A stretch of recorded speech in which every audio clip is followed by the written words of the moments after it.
ایک شخص محمود غزنوی کے پاس اپنی فریاد لے کر کے آیا، کہنے لگا کہ حضرت میں تو لٹ چکا ہوں، تباہ ہو چکا ہوں، برباد ہو چکا ہوں۔ آپ نے فرمایا کیا ہوا؟ ایسا کیا ہوا جو آپ یہ جملے ارشاد فرما رہے ہیں؟ وہ کہنے لگا کہ جناب میں معمولی آدمی ہوں، میں نے بڑی محنت و مشقت سے یہ کچھ اشرفیاں جمع کی تھی اور میں نے کہیں جانے کا ارادہ کیا۔ جب میں جانے لگا تو میرے دل میں یہ خیال آیا کہ میں ان کو کہیں رکھ کے چلوں، کسی اللہ والے کے پاس میں ان کو جمع کر دوں اور جب میں آؤں گا تو اپنے مال کو اس سے لے لوں گا۔ تو میں نے جو قاضی صاحب تھے، میں نے قاضی صاحب کو وہ تھیلی دے دی۔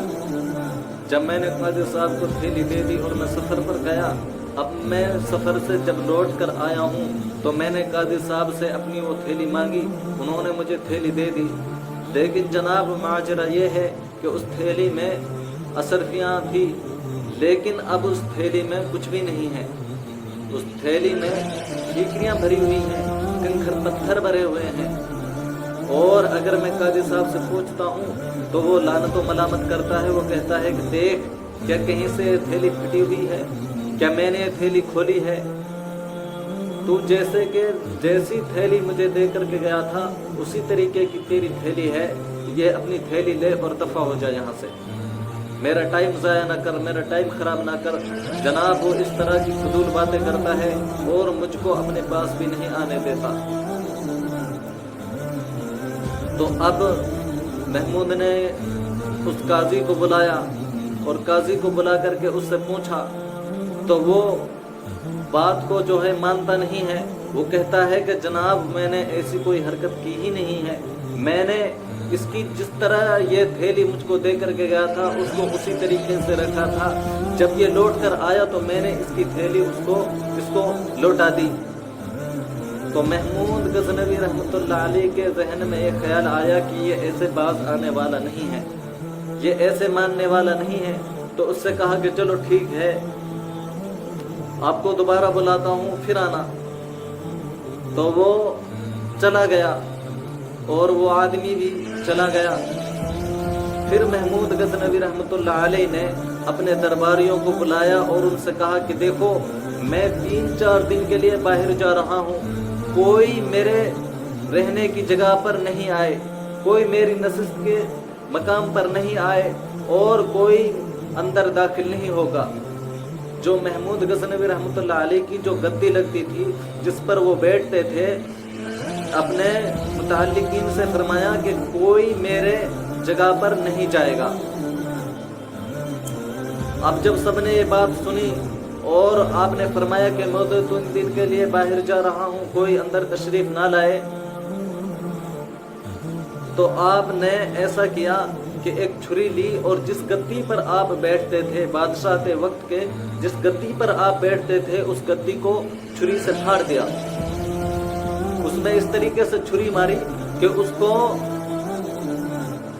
مطلب کہ بگاڑ دیا، اس کی شکل و صورت بگاڑ دی چھری سے گدے کی، اور اس کو پھاڑ کر کے چلے گئے اچانک سے۔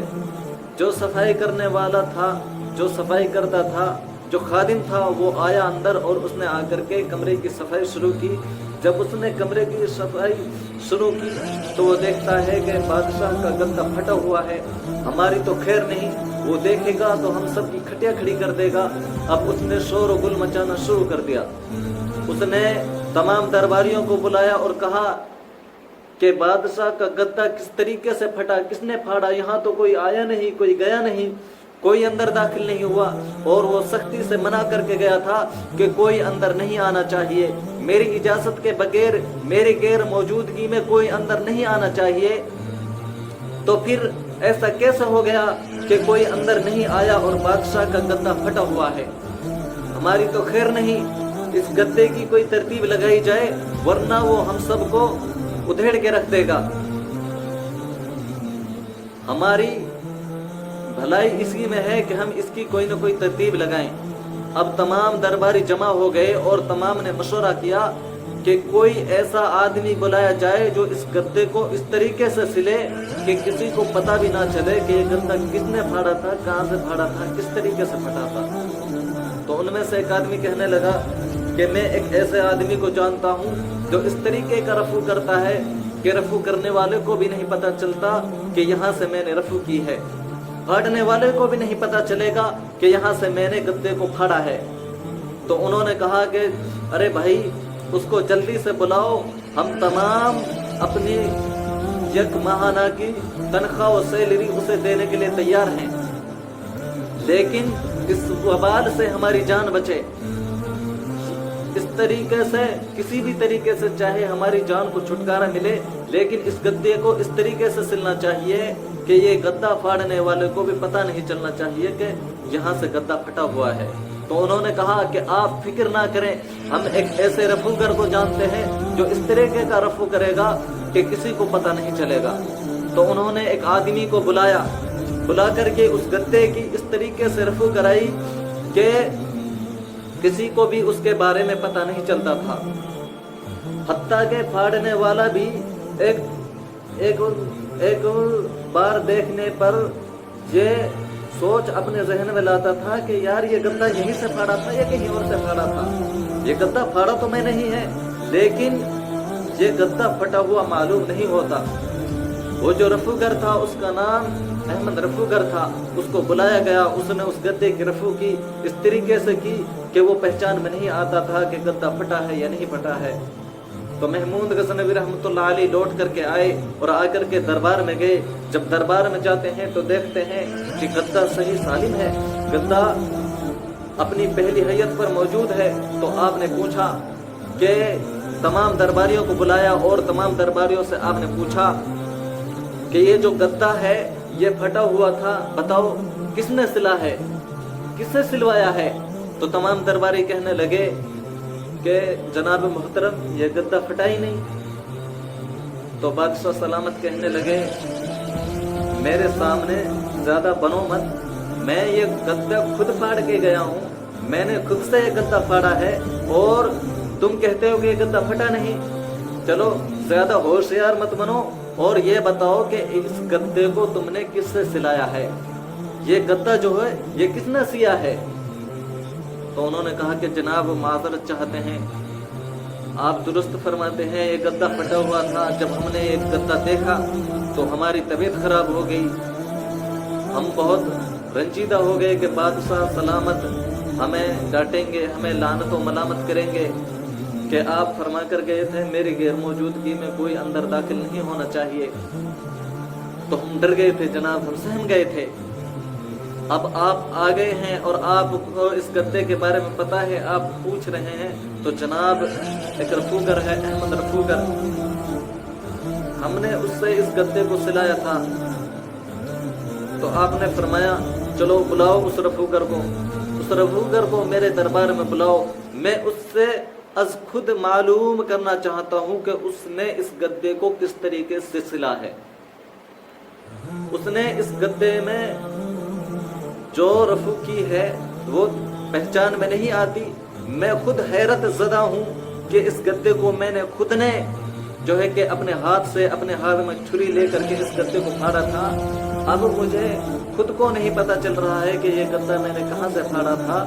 تو میں جاننا چاہتا ہوں کہ وہ کون رفوگر ہے جس نے اس طریقے سے اس گدے کو سلا ہے.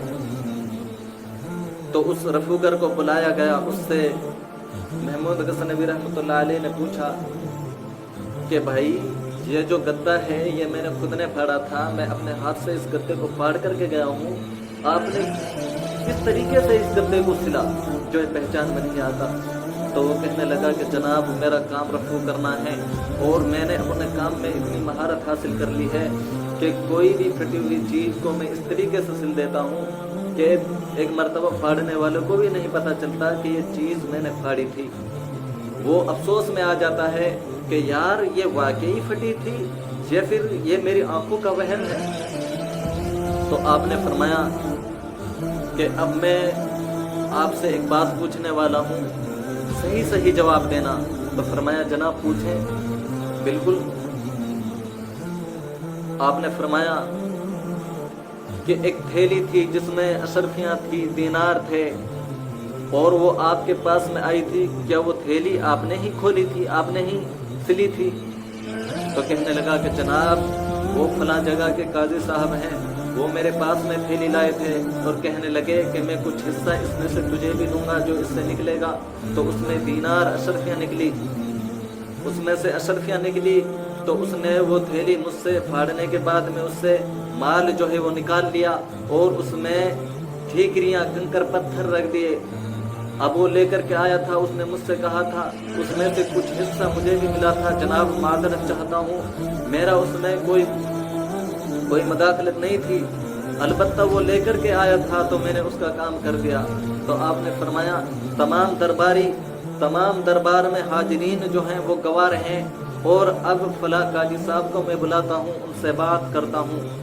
اب قاضی صاحب کو بلایا تو وہ مانتا ہی نہیں، اس کو پہلے بھی جو ہے کہ اس سے پوچھا گیا تھا تو وہ مانتا ہی نہیں۔ اب وہ جب مانتا نہیں ہے تو بادشاہ سلامت رحمۃ اللہ علیہ نے فرمایا کہ بھائی میں ہوں، آپ ہیں، یہ بات جو ہے ہم دونوں کے درمیان رہے گی۔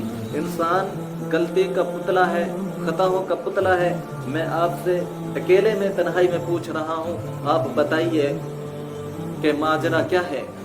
تو بادشاہ اس سے پوچھتا ہے، محمود غزنوی رحمۃ اللہ علیہ ان سے پوچھتے ہیں قاضی صاحب سے، قاضی صاحب جو ہے وہ ہانگتے نہیں ہیں، وہ مانتے نہیں ہیں، وہ اپنی غلطی پر آمادہ نہیں ہوتے ہیں۔ تو محمود رحمۃ اللہ علیہ نے فرمایا کہ اب اگر آپ مانتے نہیں ہیں تو بلاتا ہوں میں احمد رفیع کو، پھر دیکھتا ہوں کہ تو کیسے نہیں ہانگتا ہے۔ پھر آپ رحمۃ اللہ علیہ نے قاضی صاحب کو بلایا اور احمد رفیع کو بلایا۔ جب احمد رفیع آیا تو اب قاضی صاحب جو ہے وہ کانپنے لگے، ان کے قدم لڑکھڑانے لگے، جملے ٹوٹنے لگے کہ اب اس کو پتا تھا کہ اب بھید کھلنے والا ہے، اب تیرا راز فاش ہونے والا ہے، اب تو پکڑا جائے گا۔ تو وہ بولتا ہے لیکن اس کے جملے اس کی زبان سے صحیح ادا نہیں ہوتے، اس کے جملے ٹوٹنے لگے ہیں، اس کے لفظ بکھرنے لگے ہیں، اس کا شریر کانپنے لگا ہے۔ پھر محمود غزنوی رحمۃ اللہ علیہ نے فرمایا کہ میں نے تجھے کتنا بڑا رتبہ دیا، کتنا بڑا درجہ دیا، میں نے تجھ کو قاضی بنایا، تجھ کو قاضی اس لیے بنایا تاکہ تو جو ہے کہ لوگوں کے درمیان فیصلہ کر سکے، صحیح فیصلہ لوگوں کے درمیان جاری کر سکے، لیکن تو نے چند تھوڑے سے مال کے لیے، تھوڑے سے دینار و درہم کے لیے، تو نے چند اشرفیوں کے لیے اپنے ایمان کو بیچ دیا۔ چلا جا، تو قاضی بننے کے لائق نہیں ہے، نکل جا میرے دربار سے، اور آج سے تو قاضی نہیں رہے گا۔ اس پر لعنت و ملامت کی، تمام شہر والے، تمام دربار والے اس پر لعنت و ملامت کرنے لگے کہ اس کو ہم ایماندار جانتے تھے، اس کو ہم اچھا و نیک جانتے تھے، اس کو ہم اچھے اعمال والا جانتے تھے، لیکن یہ تو چند دینار و درہم کی خاطر بک گیا، اس نے اپنے ایمان کا سودا کر دیا تھوڑے سے مال کے لیے۔ تو اس کو دربار سے نکال دیا گیا۔ اب وہ بڑا رنجیدہ ہوا، بڑا جو ہے کہ اپنے اوپر لعنت و ملامت کرنے لگا۔ اس کی جو عزت، اس کی حیثیت تھی وہ 2 کوڑی کی رہ گئی تھی۔ اب وہ وہاں سے نکلا اور نکلنے کے بعد میں اپنے گھر کو گیا۔ جب وہ اپنے گھر میں پہنچتا ہے قاضی، تو اس کی اولاد اس سے کہتی ہے، اس کے بچے اس سے کہتے ہیں کہ ابا جی آپ نے یہ کیا کیا، آپ نے ہم کو رسوا کر دیا، آپ نے ہم کو ذلیل کر کے رکھ دیا، آپ نے یہ کیا کیا، ہم کو آپ سے یہ امید نہیں تھی۔ اب وہ اپنے اندر ہی اندر گھٹنے لگتا ہے، اپنے اندر ہی اندر جو ہے کہ گڑھن محسوس کرتا ہے۔ اس کی بیوی اس سے کہتی ہے کہ اب میں گلی میں باہر کیسے نکلوں گی، میں جو ہے کہ بازار کے لیے خرید و فروخت کے لیے کیسے جاؤں گی، میں کیسے کوئی چیز بازار سے لے کر کے آؤں گی کہ لوگ یہ باتیں بنائیں گے کہ اس کا جو آدمی تھا وہ قاضی تھا، ایک چند مال کے لیے بک گیا، چند مال کے ذریعے اس نے اپنے ایمان کا سودا کر دیا۔ تو میں کیسے اپنے گھر کو جاؤں گی، میں کیسے اپنے مائکے کو جاؤں گی کہ لوگ یہ باتیں بنائیں گے کہ یہ جو عورت ہے یہ قاضی کے گھر میں تھی، قاضی اس کا شوہر تھا، اس نے ایسی گناؤنی حرکت کی ہے کہ اس نے ایک آدمی کے تھوڑے سے مال کے لیے اپنے عہدے کو کھو دیا، اپنے ایمان کو بیچ دیا، اپنے ایمان کو ضائع کر دیا۔ اب وہ رات کو قاضی لیٹا اپنے گھر میں، اپنے بستر پر لیٹا اور لیٹ کر کے کروٹیں بدلتا ہے، اس کو نیند نہیں آتی، کبھی